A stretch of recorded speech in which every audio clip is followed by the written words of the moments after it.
Hey everyone, so it's Hearth and welcome back to my channel. On today's video, we're talking about the Summer Solstice and Litha and the things that I'm doing to celebrate the Sabbat season.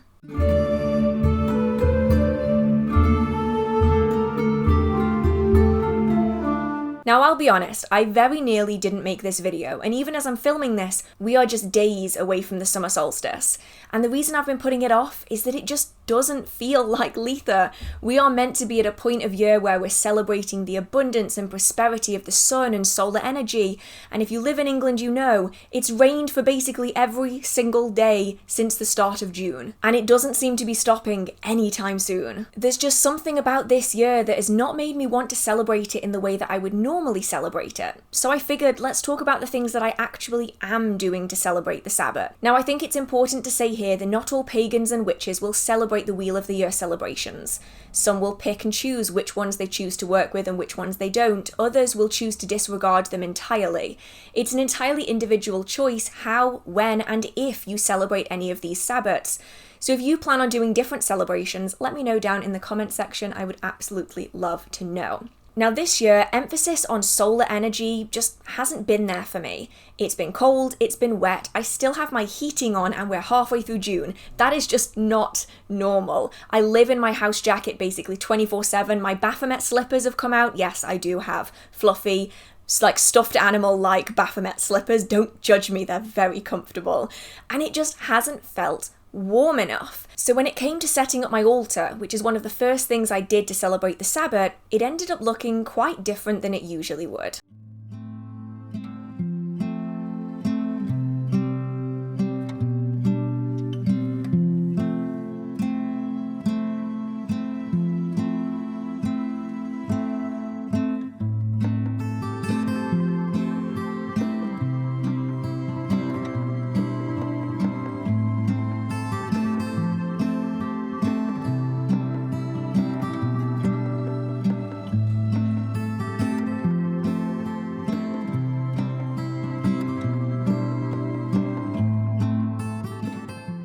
With the changing of the Sabbats and also the changing of the altar, I find that I tend to switch up the intentions of my workings as well. This year, I've really been focusing on astrological energy and focusing on the energy of time as well to imbue it further into my workings. So the summer solstice is often all about abundance, prosperity, growth, development, fulfillment. It's a very abundant time, and for me, I see it a little like the energy of the full moon. It's at this point where we want to start really pushing to manifest and finish up the goals that we want as we start going into the darker half of the year, which is so freaky that it's already here because this year seems to have gone so slowly and so quickly all at once. It's really strange.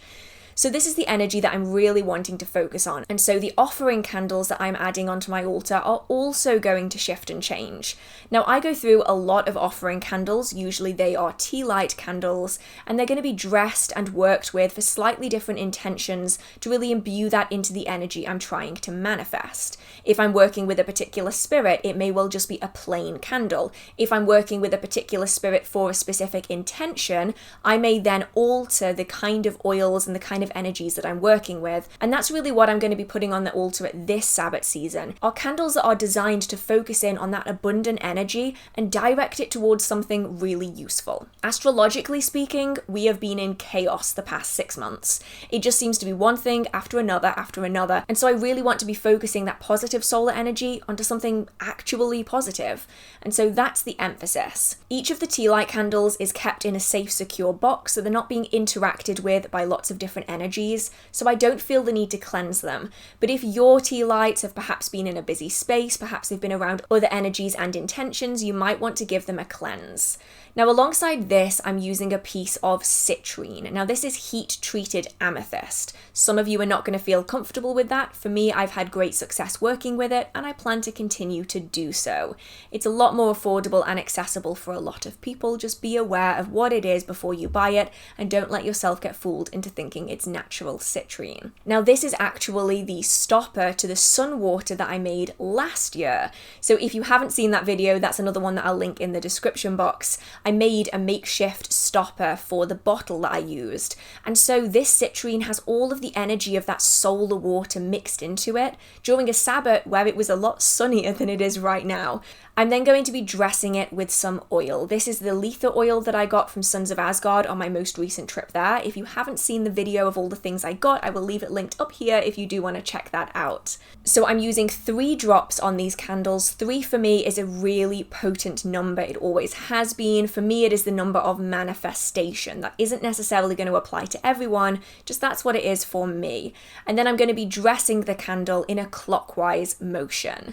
So I'm using this as the energy focus. This is where a lot of the energy is coming from. I'm drawing the energy out of this crystal and into the candles that I'm going to be burning as offerings. This doesn't have to be complicated. You don't have to say any words. I certainly didn't. I simply channeled my energy through it so that it picked up all of that solar energy and then pushed it into that candle. And then this is going to be burned. And lots of other candles are going to be done in the exact same way after this one to really focus in on my intention for the Sabbat. Now, one thing I would love to do for the summer solstice, and some of you may well be lucky enough to do this, is to go to Stonehenge. Now, I'm very grateful at the fact that I was able to go a few years ago just on a holiday there. It was in the middle of winter though, so it was cold and wet and rainy, which honestly is not really that much different to what it is this year. And I managed to walk around the stones, spend a little bit of time there, go and learn a little bit more of its history in the museum. I just love it here. And for those of you who are interested in visiting, if you are either a National Trust or an English Heritage member, you're able to access Stonehenge for free as part of your membership. Obviously that isn't applicable if you don't have a membership, but you can get temporary memberships if you are coming from a different country and you would like to be a member of, say for instance, the National Trust. So just throwing that out there for anyone who is interested. Obviously this year is a little bit late for it, but if you haven't seen summer solstice or winter solstice at Stonehenge, you do have the ability to do that online. So they always have live streams of the day. They have one in the summer solstice and one for the winter solstice, obviously, and you can tune in and you can watch it live as it's happening. Do remember though, this is England. And because of that, you will usually not be able to see any of the sunrise. In the 5 or 6 years that I've been watching the live streams, I have never once seen the sunrise. The clouds and the sky just get a bit brighter. You don't actually see the amazing impact of that sun as it rises because it's usually too wet and cold, and I suspect, based off the weather, that is what this year is going to be like as well. So I will leave those linked in the description box if you do want to check out the live stream. But be prepared, you might not see anything of much value. It is a beautiful stream with some lovely music and you get to see the atmosphere there, so that's at least something. Now, if you don't have the chance to go to Stonehenge, you can just spend some time out in nature. And this is probably what I'm going to be doing this summer solstice. For me, the Sabbat of Litha is more like a season. It is seasonal energy. But the summer solstice itself is a very set date. This year, as far as I'm aware, in the UK, it is the 20th of June, but it will vary year on year. Sometimes it is the 20th through to the 22nd, sometimes even the 23rd, but it will vary, and that is a very set date. Whereas Litha is something that can be celebrated for a period of time around this point. So for me, my Litha celebrations have already started, and they will continue well after the summer solstice has actually passed. And this is why I will often refer to the Sabbats as Sabbat seasons, because the energy of that time is heightened for a period of time, not just 1, 2, or even 3 days. Whereas the summer solstice is a predetermined date. That is the longest day of the year, the longest day and the shortest night. And that is a very set point in time, whereas Litha is a little bit more varied. So for me, I'm hoping to be able to get out to a local park, perhaps do some painting or some drawing while I'm out there. If I'm lucky, fingers crossed, it might not rain. But if it does, I'll have to just bring an umbrella and persevere anyway, because we are like 18 days into June, and today is the first day it hasn't rained. And I honestly think it will probably rain later because that seems to be how this is going.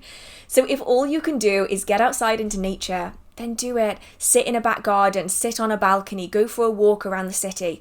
Whatever you can do as long as you're staying safe, especially if you can be present, even just for a few moments, touch a tree, smell some flowers, try not to get soaked by the rain, and just take a moment of pause and contemplation in an outside environment where you can just take a minute to breathe and reset. I'm also trying to embrace the Sabbat season in lots of other ways too, changing up the things that I'm wearing and the things that I'm doing just slightly to try to bring some of that energy into my life. So whether that's waking up a little bit earlier to enjoy the fact that the sun is rising so much sooner despite the fact that it's cold and wet outside, or whether it's wearing things that maybe make me feel it's a little bit sunnier and warmer than it really is. It could be working with color correspondence, like I'm wearing yellow eyeshadow right now, or changing up the jewelry that I'm wearing, or the styles that I'm choosing, just to make me feel a little bit more in tune with that energy. It might sound really, really mundane and boring, but these things can be the difference between feeling a Sabbath season and not, especially if the weather just isn't cooperating. And while I'm trying to connect more on a personal level to that solar energy, I'm also going to be trying to draw it energetically into my life as well. I'm working with a sun candle. These are ones that we sell on the website specifically for working with that solar energy, and they're particularly good at this time of year. This candle is hopefully going to act as a magnifier to really imbue my space with that positive, uplifting solar energy. And essentially I'm trying to balance out the fact that my environment is quite cold and dark and wet right now, and try to bring in more of that positive solar energy that then I can channel into more specific workings as they come up and as I need them. Not all of the workings I'm doing this Sabbath are going to be in this video, because they're very personal to me, but this is a working I'm doing as a precursor to them to raise that energy so that then I can direct it appropriately. So the candle is going to be charged with my energy. I'm also going to be taking it into the sunshine, if I can find some, for approximately an hour, 2 hours, to really try to fill it with as much of that solar energy as possible. If you want to do something similar, but you live in a warmer environment, maybe don't leave a candle in the sun for a few hours, but at the minute it's about 14 degrees in England right now, Celsius, and so it isn't really so much of a problem for me to do this because it just isn't warm enough for anything to happen to the candle. But just bear that in mind if you do live somewhere warmer. This candle is then going to be dressed in the Litha oil, because I'm hoping this oil is going to link the candle to the season as well as to that solar energy that Litha represents. And then as the days go on, I'm going to be burning it down to hopefully be drawing that energy into this space. You can take this one step further and use this as a form of divination as well. So you're going to want to be reading the wax that is left behind so that you can figure out which aspects of your life maybe that energy needs to be going towards. Now, I have done videos on the past on candle reading. I'm not sure if they're still available though, so if they are, I'll leave them linked in the description box. But generally speaking, the way I do it is I split that plate into 4 segments. The top half, so the top 2 segments, are all about things that are more spiritual or unseen. They are things that are maybe spirits, they may be dreams, they may be subconscious thoughts. They are aspects of our life that we are not seeing in the physical world. The bottom 2 segments are all about things in the physical world. So these could be people, this could be money, job, this could be a house. The physical things that we are dealing with on a daily basis. The right-hand 2 segments are things that are going to be happening in the future, and the left-hand 2 segments are things that are going to be happening in the past. So if you have a lot more wax in the segment in the past and also in the non-physical, it could be a case of letting go of baggage of things that are holding you back so that then you can progress further forwards, and you want to use that energy for that purpose. If you have lots of the wax in the segment about future events in the physical world, then it might be time to be looking into manifesting a physical goal, whether that is getting a new job, getting a new car, perhaps it is something that you want to be doing around your home. It's something physical that you're going to be building towards in the future. And this may then help determine what kind of workings you want to be doing going forwards. Sabbats are also really good times to be doing card readings or just divination readings in general. They can allow us to look far enough into the future to be useful, but not so far that it becomes clouded, because ultimately any change that happens in our life has the ability to change the outcome of that reading. They're also useful if you don't have anything in particular that you want to be doing a reading on, but you know you really want to get some practice in, so it could be a good time to be doing readings for that. Now, this doesn't have to be card readings. It could be any variety. It could be runes, it could be Ogham, it could be tasseomancy, it could be augury. It can be, well, anything really, even down to water scrying, fire scrying, mirror scrying, or even dream divination as well. But for this Sabbath, I have done some card readings. And majorly this Sabbath, I'm spending time in my garden. My new garden, which there are more videos of coming soon. I'm really, really excited about it. I can finally sit outside. It's sheltered, it's nice, there's plants that smell amazing, and I'm really hoping to be spending some time outside. I know I mentioned it earlier about getting out into nature, but sometimes it's also about getting your hands into nature as well. It's really easy to feel disconnected from the natural world. I felt it myself this year. For the majority of the Sabbats, I've not done that much. And that doesn't make me a bad practitioner, it's just the reality of this year. It just hasn't felt quite right. And because of that, I found myself not really resonating with the Sabbats in a way that I normally would. Ostara didn't really feel like Ostara, and Beltane definitely didn't feel like Beltane. Litha is rainy and wet and cold and very, very drab and grey. And so for me, connecting with the natural world is a great way of feeling the cycles of nature, even if I'm not feeling it in all other aspects of my life. This is particularly powerful if you do live in an environment that isn't particularly seasonal, whether that's because of your location or perhaps you live in a city or a busy town. It might not be something that you regularly see. So being able to take some time outside to look at the different plants and trees and the energies that are around is a really good thing to do across every single Sabbat. We're able to feel and sense the differences in the energy, and if you are particularly interested in green witchcraft and plant magic, there are things that you can look for, different markers within the hedgerow that will allow us to connect more deeply with the seasons. It hasn't really felt like June, but I know that when the elderflowers are out, it's June, and that really powerful, potent fragrance of the elder is filling all of the parks that are around here, and that's something that I really look for. Where you live, there may be other plants that are these seasonal markers that you can really focus in on, and when you notice that, for instance, wild garlic is really, really prevalent in April, and in June you often get a lot of elderflower, and in August you get the blackberries, you start really noticing the changes in the seasons, even if the weather isn't cooperating.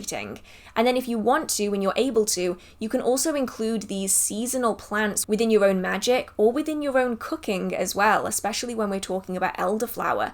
We can have elderflower cordial, whether we make it ourselves or whether we buy it from someone who's made it for us. Adding in these seasonal dishes and these seasonal items and plants can help us more deeply connect with the Sabbat, even if we aren't feeling it on a personal level. So that's my plan for Litha. It's not super extensive. It is not necessarily even super magical for a lot of you. I'm not going to big Sabbath celebrations. I'm not dancing around a cauldron. I'm not planning ginormous rituals. I'm just trying to connect deeper with the Sabbats because I've just felt so disconnected, and I'm sure that many of you have felt this way too. So let me know what you're planning on doing for the Sabbats. Has it felt like Litha this year, or has it completely passed you by? So many people I've spoken to so far have said to me that it just doesn't feel normal this year. The energy just doesn't feel quite right, and a lot of that's probably down to the fact that the weather just isn't cooperating. We had like one nice week in May, like the first week of May, I think, because I was lucky enough to be in the Cotswolds when that week was happening, and it was incredible. And then since then, it's like we've skipped straight to autumn.